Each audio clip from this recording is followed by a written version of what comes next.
Okay, what I'm going to do right here is follow up Sage Bodhisattva's most recent video called Clarifications with Professor Anton, and I'm going to try to respond as best I can to some of his questions, and I really appreciate the way that he was laying out some of that. I do think this is very difficult to talk about in these little 10-minute videos. I've shot in so many videos. I think some of my videos on nothing there's a whole playlist there on nothing and also a playlist on Sartre that I think lays out some of my theories of consciousness. I think some of the ways that Sage Bodhisattva was presenting it is thoughtful as I found that, and I really appreciate it. I guess from my own perspective, it seems to be sort of over creating either or dichotomies that I would be reluctant to. And in that sense, my position maybe seems more ambiguous, but some of those categories just don't work for me, so it's hard. I think, like, just as an example, when I say the knower and the known are inseparable, or that consciousness is something that has come out of the world, I don't mean in a kind of a realism or a classic idealism. I think both of those categories are sort of wrong. They end up with the world is either over there and the subject is over here, and either the subject tries to get into the order that's there, or they try to get the world that's just this foggy mess into the head.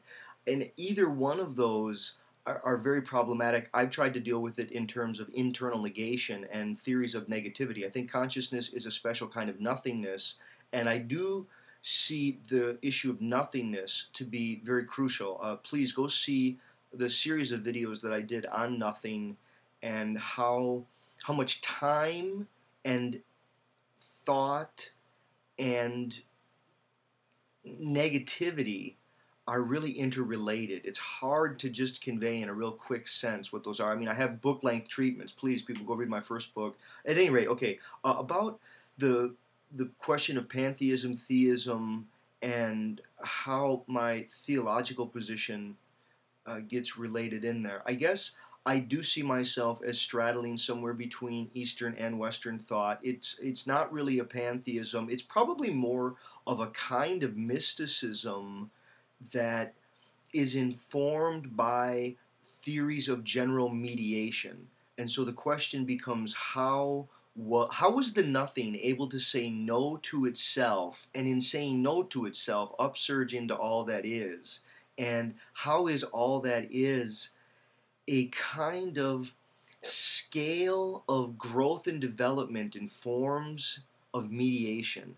And it could be, said to be beginning with molecular and chemical relations that were possible, that then made possible metabolic kinds of relation, and then from that it became, more and more multicellular, and organic growth happened with expanded phylogenetic scales. You have lots of different life, and then by the time you get to higher animals and humanity, I think the question here becomes, how is humanity infected by a kind of negativity, released by a negativity? That is, negativity is really one of the key concepts for me of how the nothing is real, to really get at all the ways. And please, I don't think I can't do that justice in this video. You have to go look at those other videos.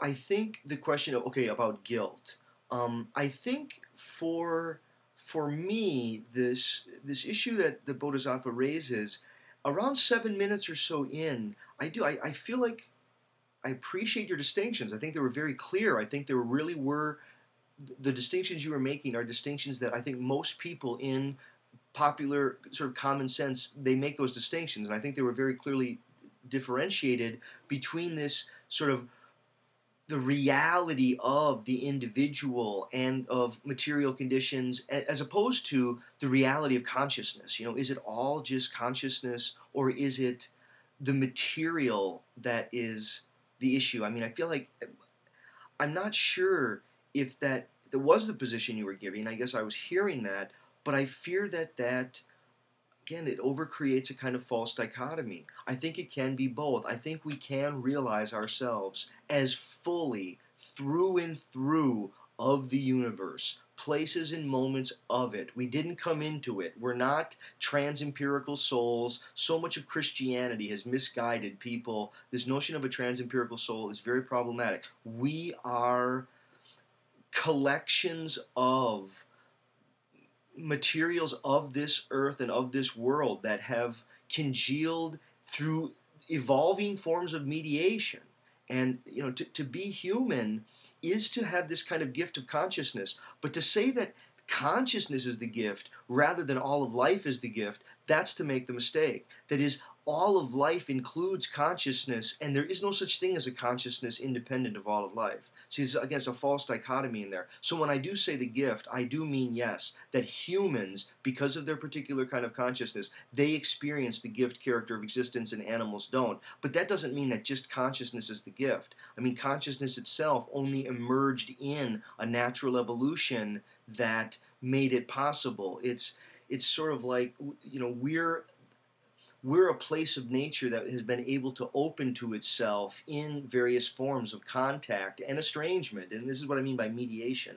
Now, you want to say, can we get rid of guilt? I would say to you, when we get rid of calendars, and I mean once only calendars, and when we get rid of clocks and compound interest, yes, perhaps we can. If we're going to get rid of money, yes, perhaps we can get rid of natural guilt. I don't think, though, that people are going to be too eager to give up money or calendars or compound interest anytime soon. I think it would be really hard for anyone to say that they're self-aware and they can't understand how they're indebted to others, how much almost every aspect of their life has been funded by other people. The clothing you wear, the streets you drive on, the food you eat, everything has come from other people, and those people, they didn't invent it. They somehow took it from this mysterious source. I don't know why, but somehow there are strange fruits that grow on trees that feed us. Those trees never ask for anything back. The sense that a tree gives fruit that we eat, but the tree never asked for anything, and there's really no way to pay back that tree. Do you understand? I think the earliest peoples, they sensed, they probably hovered around trees that were filled with fruit, and they couldn't believe, I mean, very nourishing, and they thought, how do I repay this tree? I think that self-aware organisms invented the gods, a deity or a being, so they could imagine that there would be someone to thank because there is an utterly, utterly unrepayable gift. That utterly unrepayable gift is the sheer fact of existence, including the self-awareness of that existence.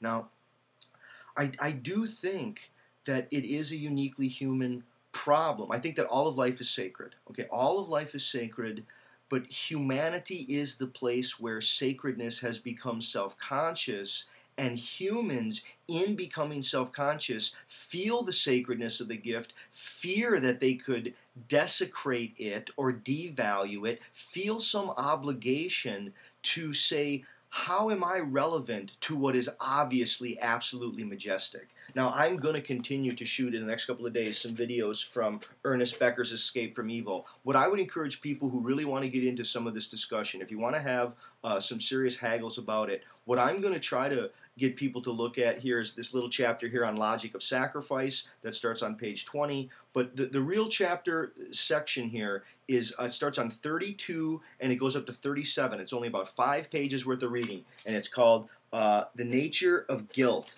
And I would really like to talk with people about what Becker's theory of guilt is, coming from anthropological studies of ancient societies and of human psychology, and how human need for self-worth ties into needing to feel relevant to a larger, mysterious world that somehow makes our lives possible. We feel, in some sense, fully autonomous beings who are able to make choices for ourselves, but in another moment, we recognize that we're utterly dependent. We're guilty of playing it one way or the other at any point. When you overestimate how much you're utterly dependent, you're guilty of underestimating your autonomy, and when you act like you're fully autonomous, completely of your own making, you're guilty of covering over your radical dependence upon the mystery. I don't know if guilt is possible to get rid of.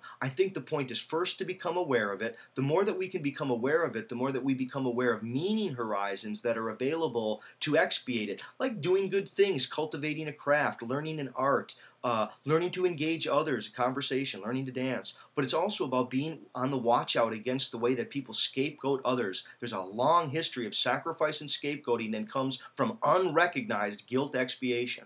Okay, thanks. I hope that helps. Okay.